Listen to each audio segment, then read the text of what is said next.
రామయ్య, శ్రీరామయ్య, సీతారామయ్య, నీ చరిత్ర ఎంత అద్భుతమో! నిన్ను మానసికంగా దర్శిస్తూ సదా నీ ధ్యాసలో ఉంటూ నిన్ను వివిధ రూపాల్లో దర్శించిన నీ భక్తుల భావనలు కూడా అంతే అద్భుతంగా ఉన్నాయి స్వామి. ఏమని చెప్పమంటావు? వారి అదృష్టానికి ఈర్ష్యపడాలా, లేక ఎప్పుడో ఒకరోజు ఆ స్థాయికి చేరుకుంటాంలే అన్న ఆశతోటి ముందుకు వెళ్ళాలా అర్థం కావడం లేదు. కానీ ప్రస్తుతానికైతే మనసారా ఆ భావాన్ని ఆస్వాదించడం నేర్చేసుకున్నాం. ఎలా అంటావా? త్యాగరాజస్వామి వారు సాక్షాత్తు వాల్మీకి అంశ సంభూతులు అని పెద్దలు చెప్పగా విన్నాను. 24,000 శ్లోకాల నీ చరిత్రను శ్రీమద్ రామాయణంగా సీతాయా చరితం మహత్ అని, పౌలస్త్య వధ అని రాసినా కూడా మనసు తీరక మళ్ళీ కలియుగంలో తానే త్యాగ బ్రహ్మంగా పుట్టి 24,000 కీర్తన కుసుమాలతోటి మొత్తం రామాయణాన్ని మళ్ళీ లోకానికి అందించారు అని చెప్పి పెద్దలు చెప్తూ ఉంటారు. అలా ఎన్నో, అందులో మా అదృష్టం 600 కీర్తనలు మాత్రమే ప్రస్తుతం లభ్యమవుతున్నాయి 24,000 కీర్తనల స్థానంలో. సరే, ఎంత దొరికితే అందులోంచే మంచిని తీసుకోవడం నేర్చుకోవాలి. కాబట్టి ఆ ప్రయత్నంలో భాగంగా నేర్చుకుని అర్థం చేసుకునే ప్రయత్నం చేస్తూ ఉంటే ఒక అద్భుతమైన కీర్తన కనిపించింది. మధ్యమావతి రాగంలో స్వరపరిచిన కీర్తన భావాన్ని అర్థం చేసుకునే ప్రయత్నం చేస్తుంటే రామాయణంలో నీ కథలో ఒక ఘట్టం కళ్ళ ముందు మెదలాడింది. విశ్వామిత్ర మహర్షి వచ్చి అయోధ్యకు వచ్చి కల్పవృక్షం లాగా అయోధ్యలో ఉన్న నిన్ను తన వెంట రమ్మని అడిగితే కామధేనువులా వెళ్ళవు. లక్ష్మణుడితో పాటుగా వెళ్తూ వెళ్తూ ముందు తాటకిని చంపి, ఆ తర్వాత మారీచు సుబాహుల్లో మారీచుడితోటి ఇంకా పనుంది, అతనితో కావలసిన కార్యం ఉంది కాబట్టి అతన్ని అవతల పడేలా కొట్టి, ఒక దెబ్బ కొట్టి ప్రాణాలతో వదిలేసి సుబాహుడి ప్రాణం తీసేసి, ఆ తర్వాత విశ్వామిత్రుడి అనుజ్ఞ మేరకు మిథిలా నగరానికి ఈ సీతా స్వయంవరానికి వెళ్తూ దోవలో అహల్యామాతకు అప్పటి వరకు కలిగిన బాధను నివారించి ఆ తల్లి పడ్డ వేదనను తొలగించి గౌతమ మహర్షి అహల్యాదేవుల ఆశీర్వాదం పొంది కళ్యాణానికి అర్హత సంపాదించుకొని విశ్వామిత్రుడి వెనువెంట సాక్షాత్తు పరబ్రహ్మమైన నువ్వు నడిచి వెళ్తూ ఉంటే చూసిన వాళ్ళ ఆనందం అర్ణవమైంది కదా స్వామి. అసలు ఆయన ఎంత ఆనందపడ్డాడో. తన వెంట జన జోచి ఉప్పొంగ కౌశికుడు తపమేమి చేసెను తెలియ శ్రీరామ జయ రామ శృంగార రామయని చింతించరాదేయో మనసా అంటూ త్యాగరాజస్వామి వారే మరొక కీర్తనలో చెప్పారు. అలా ఆనందంగా వెళ్తూ ఉంటే శతానందుల వారు ఎదురొచ్చారు. మిథిలా నగరం బయటనే అహల్యాదేవికి ఆనందం కలిగించిన సంగతి, తిరిగి తన తల్లిదండ్రులు ఒకటయ్యారు అన్న సంగతి తెలుసుకొని ఎంతో ఆనందపడ్డ మహానుభావుడు మిమ్మల్ని అందరినీ తీసుకొని వెళ్తూ ఉంటే సీతమ్మ మిథిలా నగరంలో ప్రతి ఒక్కరికి గారాల పట్టి అయ్యేసరికి నిన్ను చూస్తున్నారు. మేడలెక్కారు, మిద్దెలెక్కారు, వెళ్తున్న వాళ్ళు ఆగిపోయారు, వాహనాల్లో వెళ్తున్న వారు దిగారు, చూస్తున్నారు. ఎవరమ్మా ఈ పిల్లలు అనుకొని ఆశ్చర్యంగా చూస్తున్నారు. ఊన షోడశ వర్ష అని కదా స్వామివారు వాల్మీకి మహర్షుల వారిని గురించి చెప్పారు.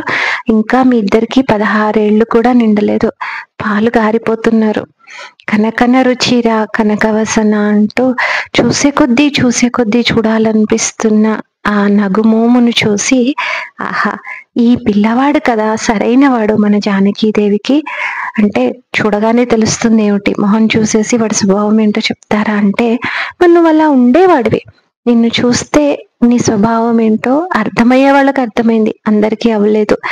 జానకి దేవితోటి కూడి ఉండడం వల్ల జనక మహారాజు పాలనలో ఉండడం వల్ల మిథిలా నగర వాసులకు అర్థమైపోయింది, నువ్వే జానకీదేవికి వరుడు కావాలి అని చెప్పి అనుకున్నారు. విన్నావా, ఇంత చిన్నపిల్లాళ్ళ కనిపిస్తున్నాడా, అయోధ్య మహారాజు కొడుకటమ్మా. ఆ చిన్న పిల్లవాడు 3వ బిడ్డ లక్ష్మణుడు, ఇంకా భరతుడు శత్రుఘ్నుడు అని పిల్లలు ఉన్నారు.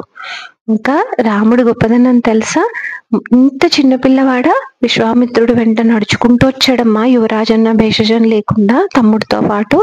ఎక్కడ ఉండమంటే అక్కడ ఉన్నాడు.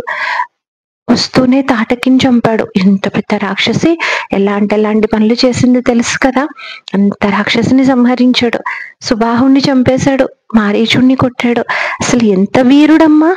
చూడ్డానికి ఎంత లేతగా లలితంగా ఉన్నాడు పిల్లవాడు, దివ్యంగా ఉన్నాడు.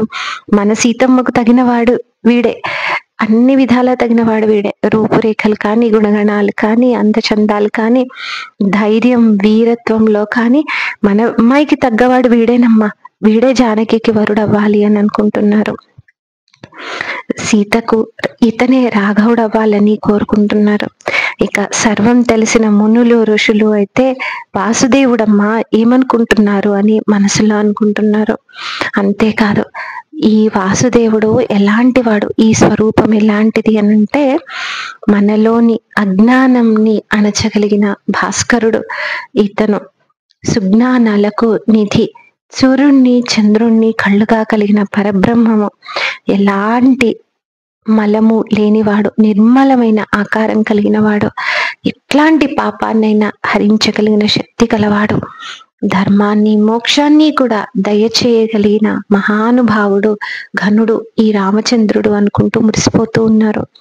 అలాంటి స్వామిని, త్యాగరాజ సన్నుతుని, శివుడి చేత పూజలు అందుకుంటున్న ఆ స్వామిని నేను ఆరాధిస్తాను, ఆ చక్కటి మోము కలిగిన వాడిని అంటూ త్యాగరాజ స్వామి గారు చెప్తూ ఉంటే పులకించిపోతా మనస్సు. అదే ఈరోజు 108 పూల పూజలో 20వ కుసుమంగా నీ పాదపద్మాలకు సమర్పిస్తున్నాను. నగుమోము గలవాని నామనోహరుని, నగుమోము గలవాని నామనోహరుని, జగమేలే సోరుని జానకి వరుని, నగుమోము గలవాని. దేవాది దేవుని దివ్య సుందరుని, దేవాది దేవుని దివ్య సుందరుని, శ్రీవాసుదేవుని సీతారాఘవుని, నగుమోము గలవాని. సుజ్ఞాననిధిని సోమ సూర్య లోచనుని, అజ్ఞానతమమును అణచు భాస్కరుని, నగుమోము గలవాని. నిర్మల ఆకారుని నిఖిలాఘ హరుని, నిర్మల ఆకారుని నిఖిలాఘ హరుని, ధర్మాది మోక్షంబు దయసేయు ఘనుని, నగుమోము గలవాని. బోధాతో పలుమారు పూజించినేనా, ఆరాధింతో శ్రీ త్యాగరాజా సన్నుతుని నగుమోము గలవాని నామను హరుని జగమేలో సోరుని జానకి వరుని నగుమోము గలవాని.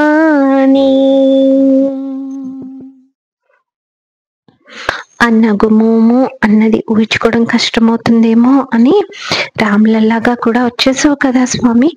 నిజంగా చూడడానికి రెండు కళ్ళు చాలడం లేదు. ఎంత ఆనందము, ఆనందం అర్ణవమై ఆ అర్ణవంలో జీవితం సాధించవలసిన మంచి పనులకు నీతో పాటు ఉండి ఆ అర్ణవం 20వ పుష్పం అద్భుతమైన అవకాశాలకు అద్భుతమైన జీవనానికి కూడా ఎప్పుడు ఎన్ని ఇబ్బందులు పడ్డా, ఎన్ని తొట్టుపాట్లు పడ్డా మళ్ళీ నిలబడే శక్తిని ఇవ్వాలి అని నువ్వు ఇస్తావు అన్న ఆశతోటి మరొక పుష్పంతో మరలా కలుసుకుంటాను. ధన్యాస్మి. స్వస్తి.